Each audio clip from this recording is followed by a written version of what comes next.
Hello and welcome back to Social Installations Creative Thinging. Season 1, The Road Trip. This is episode 3, and I am your host, Danika Dinsmore. Social Installations is an experimental project as part of my PhD studies at Saybrook University in creativity, innovation, and leadership. My personal interest lies in transformational creativity, creative agency, and how these relate to trust. For more information about these topics, please visit our pilot episode or visit our website at socialinstallations.com. I would like to just jump right in and introduce our cast for this season. We have Maury Bernstein. Raise your hand. Hello. Say hi, because some of those people are just listening. Lori Watts Well, hello there. and Scarlett Stein. Hello. On the previous episode, we decided that our road trip was going to be to Nelson, BC, and that our possible starting point was Gabriel Island, where Scarlett Chen lives. We are going to be posting links to maps in case you're curious about where these places are. So I loosely put together an itinerary for today. I really want some feedback and see what you all think. So my idea is that we start on Gabriola Island with a launch party, pajama party. And that on Monday, we start our drive to the Okanagan. And somewhere along the way, like the Okanagan is huge, but Maury, you mentioned you wanted to go to wine country. And I thought, we cannot go to Nelson without going through wine country. I mean, come on, right? So one of you could pick your thing in the Okanagan around, wine or something else. Doesn't have to be wine. And then the next day, Tuesday, we would drive to Nelson, where Danica would do her thing, which I will announce in a moment. On the way back, we'd have Wednesday and Thursday for one of the three of you ladies to do your thing in one of those spots. So my idea for leaving the show was that we would head back to Gabriola Island, dropping each one of us off along the way. So we'd hit Lori's place first and we'd say goodbye to her. And then we would say goodbye to Mo in Vancouver. And then we would say goodbye to me in Horseshoe Bay, where Scarlett and I would part, right? And then goodbye to Scarlett would be basically when you reach your door and collapse.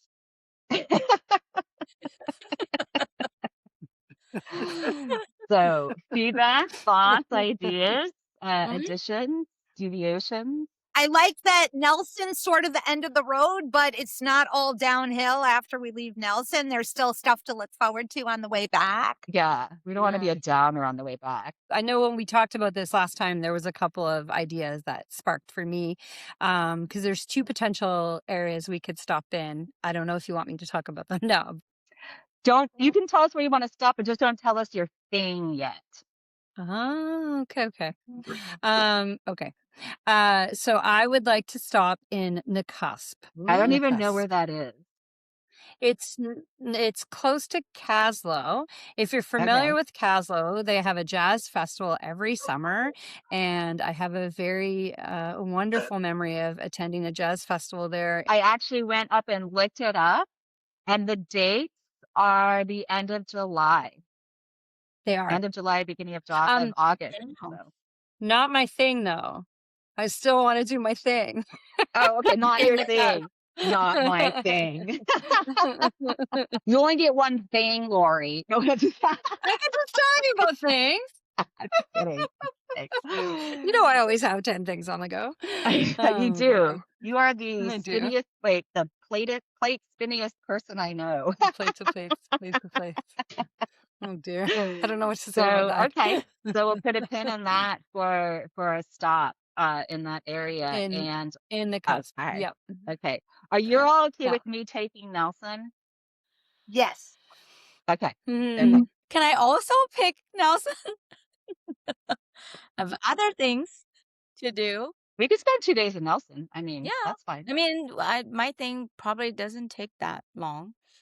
And I'm absolutely 100% positive my thing is not your thing. So So do we want to drive all the way from Vancouver to Nelson and the first day from Gabrielle Island? Is that what you're thinking? I had stopping in the Okanagan on the way. We won't go Yeah, all the way to sure. Nelson in one day. That's a long day. Yeah, Yeah. it's Good, very good. long driveway if you go Yeah. straight. It's And plus, like, if we stop to see Yeah. the world's biggest ball of string, then, it's just gonna. That's not my thing. I still get a thing. If we do that, that's a bonus. Okay, all right. I'm kind of nervous because. Okay, all right. Okay, I'm so nervous. Okay, so Mhm. in Nelson, I am going to publicly have my dreadlocks cut off. Oh. Oh. Look at Scarlett's face! Oh, And wow. that's not the whole thing. okay. Look at Maury's face. Oh my gosh. I know she hasn't stopped moving. She's been needing to She pull has all the something. out to get her through. Okay. Oh my So, goodness. I know, right? Okay. So, then it's up to the three of you to disperse my dreadlocks Yes! Dance party style.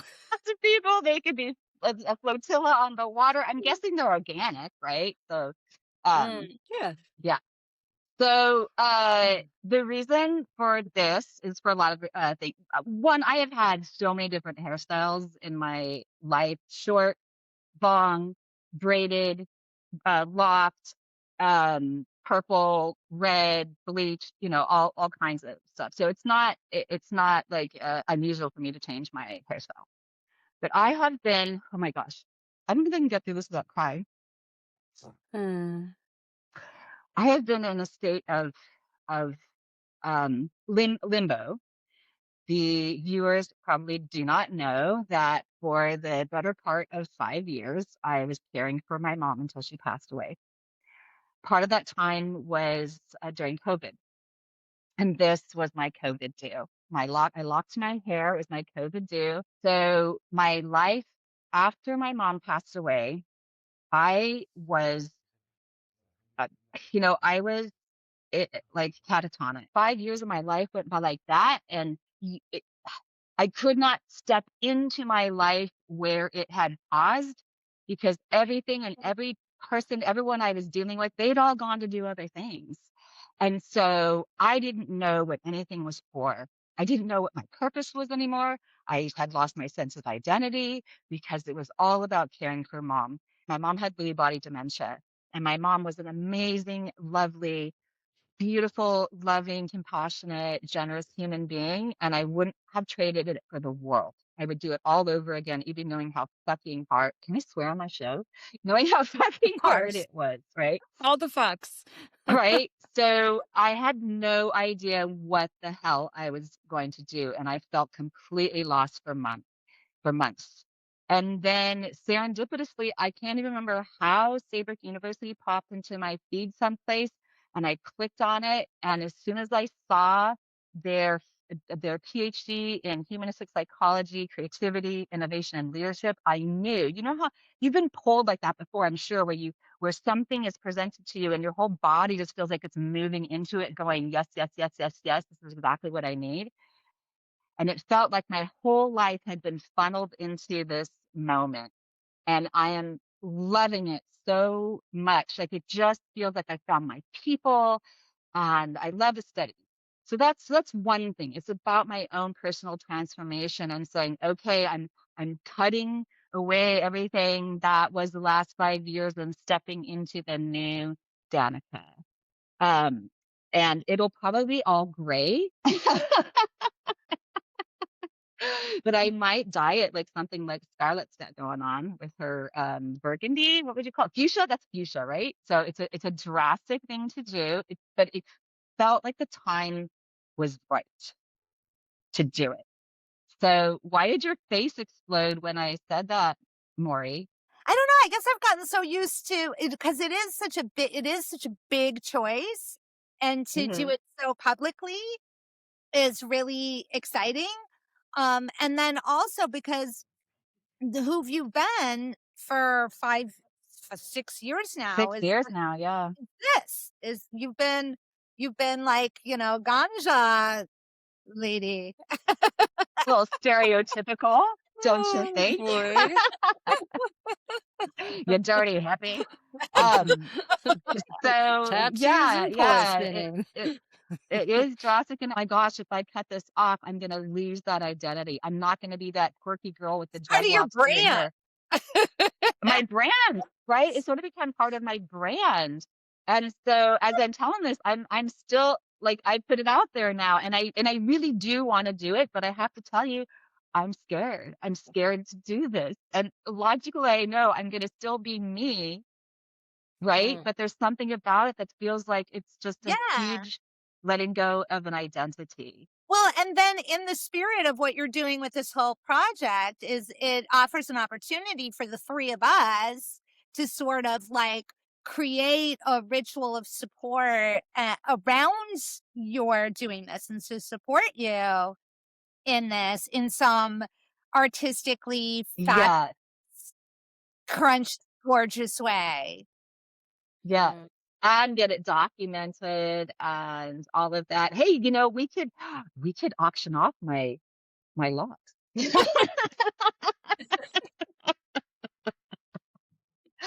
funny though is actually because for realsies, I'm in the process of growing my hair out right now Mhm. with the idea that I'm gonna let it get like here-ish or so, and then go short. And then I'm sending this to the children for the Yeah. wigs. So, which Yeah. I've done Yeah. once before. So I'm doing that now. So like right now I'm growing it out for the children. Mhm. So like She's doing it for the kids. doing it for the Yeah. children. I wanna do it outside someplace, and since if the person agrees, I'll ask her, "Where do you see us doing this?" I want it to be like a real performance piece. That's how I saw it too. When you started talking about it, I imagined it outside in the open and yeah. Yeah. Free the dreadlocks. Can we I'm curious if we can chat a little bit about your journey with your mom, or is that something that you're wanting to Oh, do go when right you ahead. It'll because all yeah. I mean, I had a few things come up for me when I was listening to you share Mhm. your really personal experience and what it is that you want to kind of release, I guess, or Mhm. experience with us. And I feel quite honored that you're inviting us on this journey, and uh, it really just touched my heart to hear about it. And as you know, I lost my mom just before COVID too, and Mhm. I would love to hear more about that from you if you're not to put you on the spot, Yeah. but I'm putting you And on the spot. well, no, it's okay. It's okay. So this is also a huge topic of conversation, I think a really lengthy and interesting conversation we could have on the road trip. I don't have the actual statistics, but I'm pretty sure that you would agree with me that a huge majority of the time, caretaker our elders falls on the women. There are exceptions. I'm not saying that there are not exceptions. And at the same time, when I talk to social services and the people who take care of elders, the kapuna on Hawaii, they would tell me the exact same thing, that majority of the time it's the women. I just didn't think that I had any other decision to make. When I landed in Hawaii at 2019 December, I landed to an emergency situation. It was like, this needs dealing with now, right? The person who was here caretaking her ended up being a bipolar alcoholic who had gone off his medication and started drinking again and drank himself to death while I was here, found in a Oh parking dear. lot down the street. Yeah. So that's a whole nother story. And that was really hard for my mom because she cared so much about him and was very heartbroken over the whole thing. And COVID hit, right? And that's a whole nother story how I went to Canada and came back and then was separated from my husband for a year and 5 months because I could not get home and I could not leave mom alone. So a friend had come out so I could go back to Canada and take care of some business before I came back. And she got stuck for 6 months here. So we built a chicken coop and I got my hair done. Everybody needs a good chicken coop. My philosophy was, as long as my mom can still do it and she wants it, the answer is yes. Whatever she wants. She wants to go see the volcano? Yes. She wants to go for a vacation in Kona? Yes. She wants to go to this concert? Yes. So I just kept saying yes until she couldn't physically do the things anymore. So I gave her every single thing that I could possibly give her until she became, bedridden. Yeah, there definitely I could see us having some good conversations around this on the road. Thank you for asking. Yeah. So Yeah. I don't want to leave. I don't want to leave on a down note though, but honestly, it wasn't a Yeah. downer, and it was actually one of the most beautiful, profound experiences of my life being here for her during those last years. I remember you sharing when we spoke one time about having a celebration for her while she was still around, and what a beautiful, honoring thing to do, and for her to be able to Yeah, celebrate that with you. I think that's she really was giving me beautiful. a And list of all the people she wanted to play at her memorial. So I was taking notes, and I finally just said, "Mom, why don't we just have this while you're still alive so you can hear all these people?" And she said, "Well, I wanted to say that, but I thought that might be weird." And I'm like, who the fuck cares? You know what? And people loved it. And they said, "I want to do this too." So the only other thing I had for today was I had, just some questions about like if people weren't interested in driving and how we handled the driving. maybe we could bring Hi, Janky Cajon. Janice, and then we'll have room for everything. What's Who's Jinky Jake Janice? Janice? Janky Janice is my partner's RV. We Oh, call her Janky Janice because she's janky. Production office will be the RV. Gotta have a production Maybe. office. why can't we have the RV? Because that means one of us has to drive it. Frankie just came in the room and went, "I'm coming if you're bringing Janice." I don't feel comfortable driving an RV, and I think that we should all be comfortable with driving. Unless Yeah. is there somebody here who does not want to drive? Because I'm fine with driving, I'm fine with but driving. No, I'm fine to Okay. drive. I can drive. But I've never driven on the mainland. What? What? That's Oh, incredible. It's gonna be so good to show your first driving on the mainland. What? Oh my gosh. I started like serious driving after I moved to Canada. Like Wait, did you have a license before? I had my Chinese lessons like 20 years ago, but I have never driven in China because I didn't need it. Like living in Beijing is like, so I just never practiced. And then after I moved to Canada, I start like, I have to, living on Gabriola, like I have to learn how to drive. So I got my license during COVID. Never driven in Vancouver. So yeah, fun. We're gonna have fun. So, I mean, to be like absolutely 100% stereotypical, in your stand-up routine, do you have Chinese driver jokes? I have a bit about it. Terrible. Awful. Oh my gosh. Do the bit while you're driving Frankie's RV. Hey, wait, when we have our pajama party, can we each like perform something? Can we do a stand-up and I can sing neurodivergent and nerdy and like, I don't know, it'd be fun. Talent show, pajama party. But you Sure. have to promise to laugh, because if I have 3 audience, I have to have laughter. Right. We can invite other people to the pajama party. Oh yeah, cool. Oh, yeah. wait, how big is your house? Can we all stay there? Yeah. sure. I once hosted 5 other comedians. Oh, yeah. Everybody has their bed. Here's what I want to know. Did you guys try to change a light bulb? What's the reference? How many comedians does it take to change a light bulb? How many actors How does it take to change a light bulb? How Do you many? know how many actors it takes? It takes 100 actors to change a light bulb. 1 to do it and 99 to say they could have done it better. Oh. Uh, That's didn't say funny. that. I want to work on that comedian's light bulbs thing.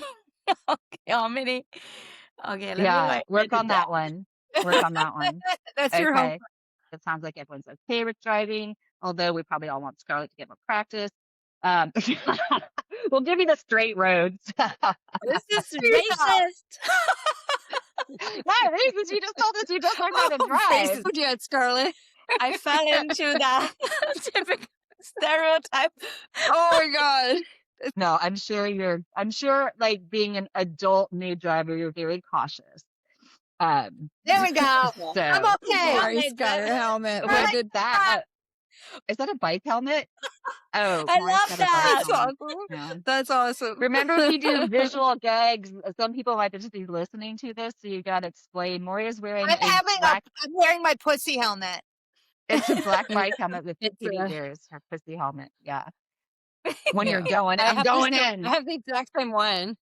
The exact same one. Wait, now we'll all have to get them. We need onesies and we need pussy helmets. Okay. For when we go spelunking. This is why I need the RV. I have all these things. Were there any other questions or so rumor has it that next episode Lori is going to be telling us her thing because you already know, huh? Yeah. And now the gauntlet is thrown. No shit. I was like, I know. I was like, oh, that's so sweet. And then I was like, holy fuck. I have to think of something really good next week. It doesn't have to be as Anyway. extreme. Competition. I got plans. Don't worry. It's not all it's not a happening. competition. No. I don't think No, it's a it's not a competition. competition.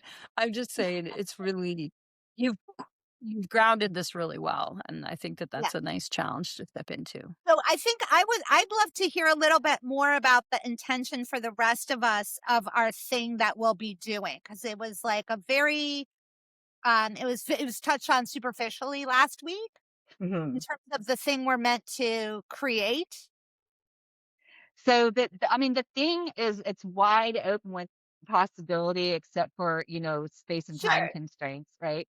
And I don't care if it's purely for entertainment and fun. That's fine because maybe that's what you want to do. I don't care if it's as drastic as what I'm doing. It should, somehow represent you personally. But I also like the idea of taking a risk because we do talk about creative agency and we do talk about risk taking, and this whole thing is a giant risk. But the social installation, I think it'd be nice if that was a little bit of a risk too. Maybe doing something that you're hesitant to do, especially in public, or something that you've always wanted to try but didn't have the self confidence. Creative centrality, we have covered. We all live in creative environments, right? We all have creativity is central to what we do and who we are. And I believe that all of us have a bit of creative confidence, but that wavers, right? If you're trying something new. So, but the risk taking factor is a huge part, I think, of advancing yourself creatively. If you don't push your boundaries a bit, then you're not growing as an artist. That's what I believe. So you're meant to do an artistic, creative project of some kind. And right. And the definition of creativity is up to you too, right? The openness of it and the permission to do whatever of it is clear. It's the nouns for it. It's the what the nouns for it. Yeah, like the proper nouns for it. So I'm very curious what you're talking about. Right, that's what I'm trying to understand. So I understand that as it is wide open, it's what it is that I'm not clear on. It could be to construct something. It could be to perform something. It could be to create some kind of project that would be temporary, obviously, or it could be,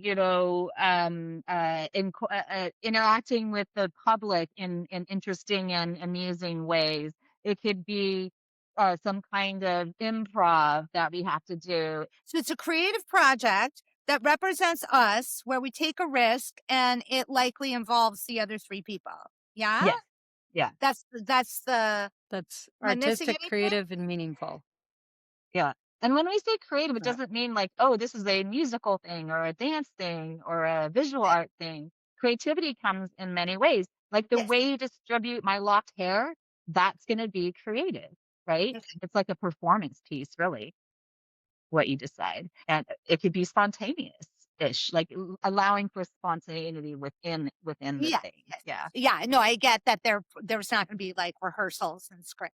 things. As long as nobody's harmed physically in Mhm. any way or no permanent things happening, I don't want you to ask us to all get butt tattoos or something. I mean, I'd be totally down with that, but I'm not gonna ask Lori and Scarlett to do Cool. No sphincter tattoos. Copy that. that. Ass tattooed. Was that your idea, Scarlett? Sorry. I said. I was gonna have us all do anal bleaching. I was gonna stamp everyone. Get Oh my stamped. god. Oh dear. Is that Yes, help, that's, Lori? that's helpful. Thank you. Yeah. Okay. All right. So Scarlett, do you have your thing? Or are you still thinking? I have my thing. Okay. I will explain Later. in Okay. future So next episode, episodes. So I guess you're going last, Maury. Next Okay. episode, Lori. The next episode, Scarlett, and then the final episode with Maury and her thing. Great. All right. It's gonna be okay. All right. So we good? We're good. Yeah. Did Okay. we lift it up enough after you shared about your mother? Yes. Yes. I believe we Yeah. lifted it up enough. Yes. And I'm really Yeah. looking forward to hearing your things. Yeah. Okay. All right. So Okay. we're signing off for now. This has been Social Installations, Creative Singing, Season 1, The Road Trip. I'm Danica Dinsmore with Maury Bernstein, Lori Watt, and Scarlett Chen, and we will see you on the next episode. Bye. Ciao, ciao. You've been listening to Social Installations Creative Thinging, Season 1, The Road Trip. For more information on how to fund, go to socialinstallations.com.